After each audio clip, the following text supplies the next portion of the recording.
புரியுதுங்களா? அந்த பிள்ளை தன் வழியை பதிவு செய்யுது, எதிர்காலம் தலைமுறை அழியுதுன்றது சொல்லுது. பின் அரசியல் செய்யக்கூடிய பெரிய கருப்பன் மந்திரியா எந்திரியாங்க இருங்க. பெரிய கருப்பன் எத்தனை பேர் இருக்காங்க அங்க?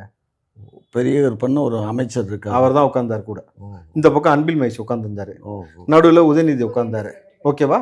சரி. இதை பத்தி சொல்லும் பொழுது எங்க பிள்ளை எங்க தந்தை மரம் அப்படி குடிக்க போட்டு வச்சிருக்கீங்க, குடிச்சிட்டே கிடக்குறாங்க போது சிரிக்கிறார். இப்ப சொல்லுங்க. அது தப்பு. நான் தான் ஏற்கனவே சொல்லிட்டேன். அப்புறம் என்ன, அதுக்கு என்ன நான் வக்காலத்து? நீங்க வேற சேனல்ல பேசுறது மைண்ட்ல வச்சுட்டு பேசுறீங்க.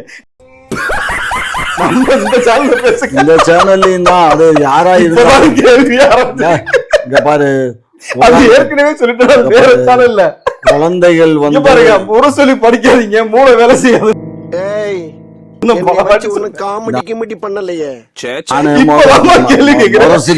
வேற சேனல்ல பேசிட்டாரா, ஏற்கனவே பதில் சொல்லிட்டாரா? இருங்க, உங்களுக்கு தண்ணி தாங்க, தண்ணி குடிச்சு வேலை செய்யுங்க. போயா, மனசுதானே முக்கியம். கத்திரிக்காய்